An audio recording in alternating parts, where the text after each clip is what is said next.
Good morning, guys. It's a beautiful Saturday here in Michigan and Metro Detroit, and I have a few things that I want to talk about. So, deal breakers and sticking to one thing. So, I think that I've said it before to a lot of the younger guys on the team.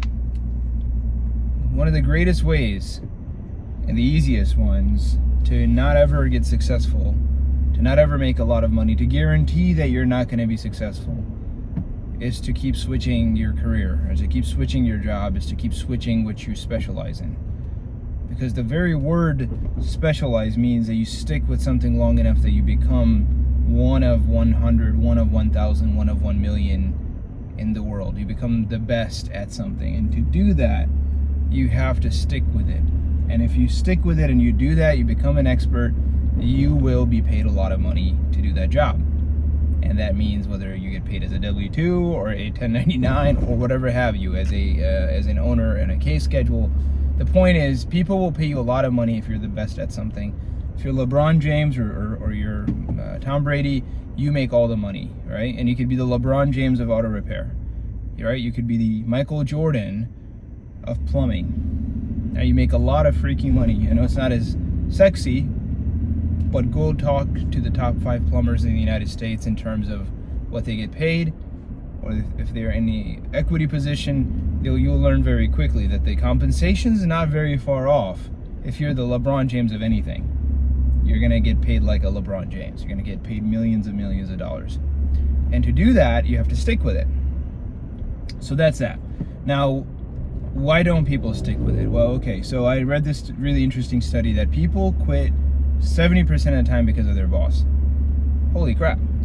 70% of people leave jobs because of the way they're treated by the boss, by the direct superior or the superior superior, which essentially is bad leadership and culture, which we won't get into today. But the point I'm trying to get to, guys, is that you should not quit your career because the first year you literally just eat crap, right? The first year when you do anything in this company, in this industry, dude, I'm telling you, ask those guys that have been with us. For the first year, they're gonna tell you, just survive.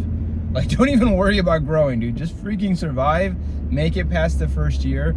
Promise you, there's a lot of growth and money that comes out in the second and the third and the fourth years. You have to pay that ignorant debt. You don't know anything about the industry, and you're gonna get your face planted many, many, many, many, many times. I had it for years before I figured some stuff out, which I'm still figuring out. Okay, so again, you get in the automotive industry, if you've been in it, you understand the first 2 years you're just eating crap. The second, third, fourth, fifth, sixth, seventh year, hopefully you get your bearings about you, start getting some progress, start making some money.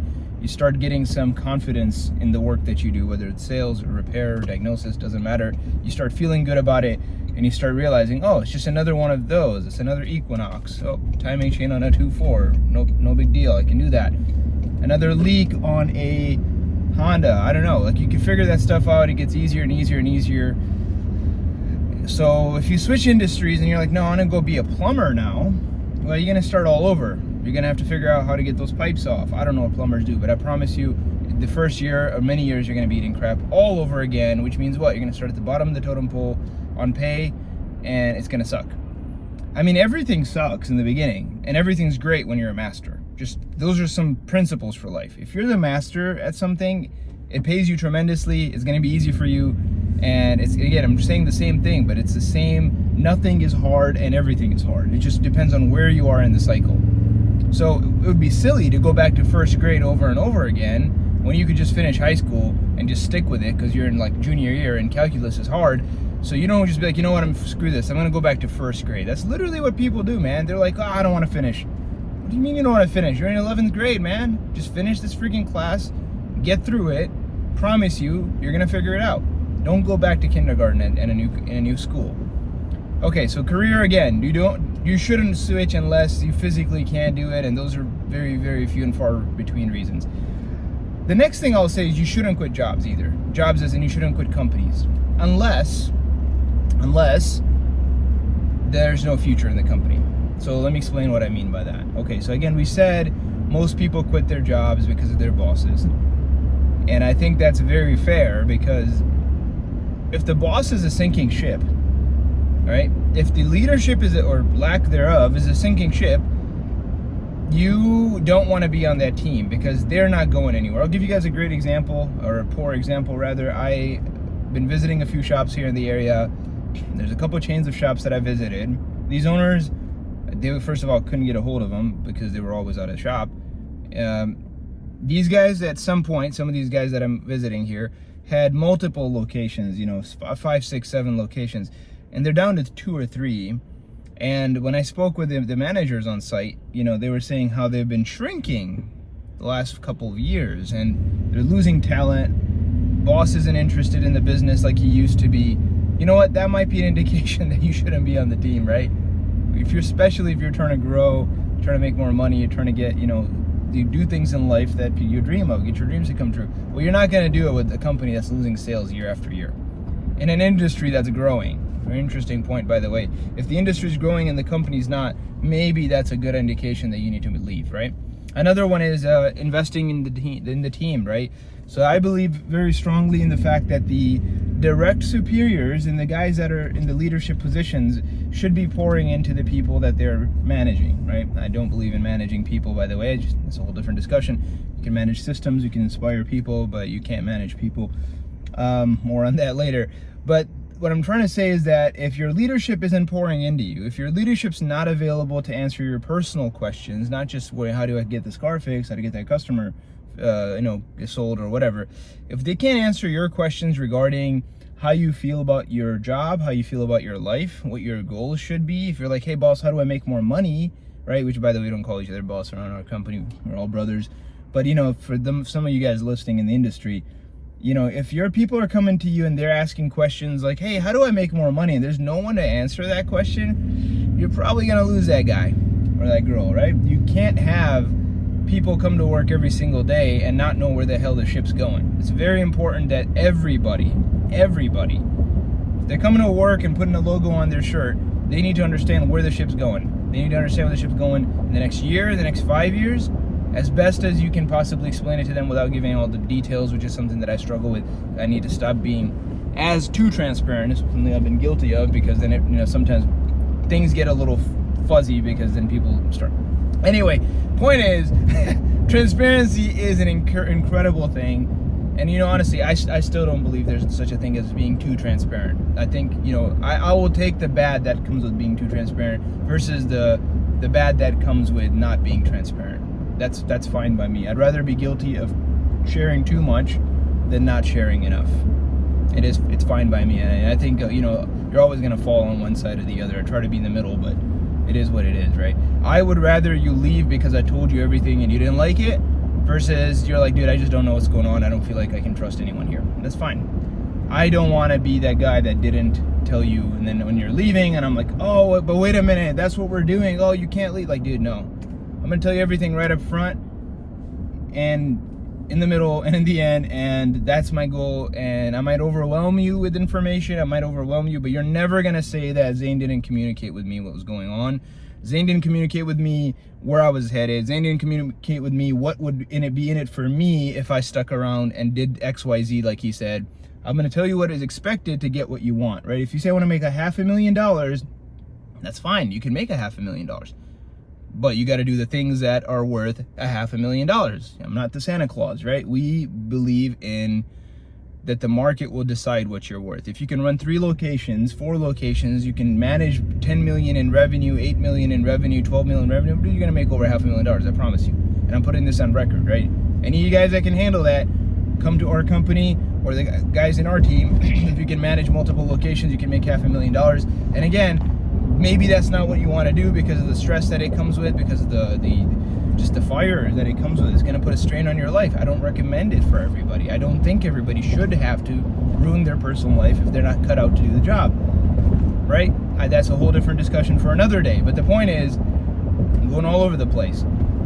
The point that I'm trying to make is that you don't want to leave a company that is going forward, that does pour into their team, that does show the team where they're going, that does grow year after year, that has an aggressive leadership team, right? Aggressive on the market expansion, aggressive on communication, aggressive on training, aggressive on recruiting, aggressive on retention. If that team has it and you're still not figuring it out, maybe it's you, man. Maybe it's you. Be honest right now. Like, I'm going to be very truthful with you guys. We don't lose people. We haven't lost a single freaking person in the last 4 years. No one's quit. No one quits us. Why? Because we don't. There's no. I mean, you look around. It's like, dude, no one's pouring into their team. No one's growing. Everyone's doing all this like status quo stuff. Leadership just wants to take vacations all day long, and that's the state of our industry. Everyone's trying to be an absentee owner. Everyone's trying to make as much money possible for as little work as freaking possible. Who wants to work for that guy? And I get it. It's a lifestyle business, right? Lifestyle businesses are bad for employees, generally speaking, are bad for growth, because lifestyle businesses means the owner wants to live a life and honestly bring very little value. Now you'd be like, I set up the game, I put up the systems, I hired the people. Good for you, man. But you should really then increase their paychecks year after year, and you should decrease your paycheck year after year, because your compensation should decrease because of your contribution is decreasing year after year, right? If you're like slowly drifting into retirement, you should also slowly drift your paycheck down, because the people in the business are growing, whether you realize it or not. Humans don't just stay stagnant. If they're staying in your business and your numbers are staying good and the business keeps growing, or even makes it considerably the same amount of money, you should still give them more money because of the work that they're doing and you're not. Well, Zane, I don't believe that I should have to give up. Well, then go to work. Go to work. I don't know what to tell you. I just don't think it's fair for your employees to continue doing more and more and more, assuming that's what's going on, which usually is, because if you're not doing your job, someone else has to step up. And you can hire a DM and this and that. Then the DM should be getting some sort of a big spiff, or the store managers, the lead techs, even down to the very last newest general service guy that's growing. You need to give them more compensation. And yeah, maybe that's a sustainable way to be an absentee owner, where you're giving continually raises, and then you can compensate that loss of net for you by expansion and buying more stuff with more shops with some of the net that you're taking home. Right, and this is higher level stuff, especially if you're multi-location. But then you have to be very disciplined with the fact that you can't go and drive Lamborghinis and stuff. Right, you can't be absentee and drive Lambos and not expand and not pay your people more money year after year. That's just a disaster. Just don't do that. And if you do that, then don't be surprised if your people are leaving. Don't be like, oh, I can't find good people. Well, yeah, good people don't want to work for you because you freaking think you should be. You're Hugh Hefner or something. I don't understand. Like, you're an auto repair business. Don't try to act like you're some Wolf of Wall Street guy, right? You can do it at scale. Maybe you can do it at 40, 30 locations. I don't know that, because we don't have that kind of stuff. But if you're a 1-2 operator guy, 1 store, 2 stores, you're doing under $10 million. Trust me, man, you're not Hugh Hefner. I'm sorry.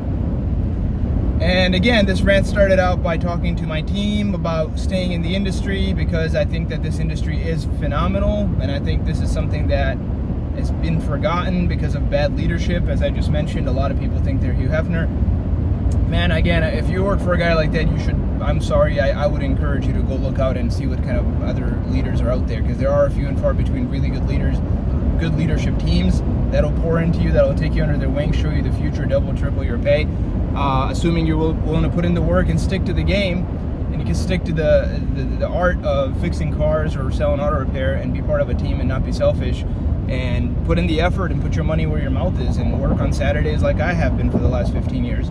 You can do that, and you can watch your career take off like a freaking rocket ship, and then continue onwards until you're a master and you become that LeBron James character in the auto repair field, and watch what it does for you and your family, man. And again, I'm saying this because we've done it. I've seen half a dozen guys in our team now that are more well off than most owners are in this industry, man. I mean, I would say 90% owners in this industry. Guys, the half dozen guys that are on the team, right? They own investment properties and they are employees, right?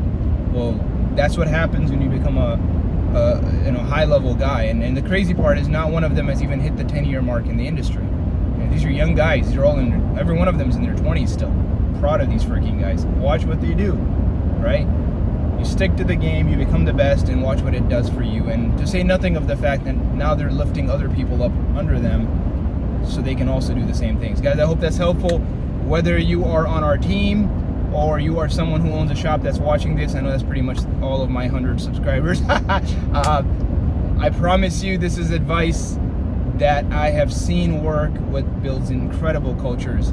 And if you can be disciplined yourself, whether you're in a leadership position, and if you can be persistent enough not to quit the first 5 years of being in the industry, and especially if you're part of a good team, stick to it. The first 2 years will destroy you. That's the whole point. And you need to be destroyed.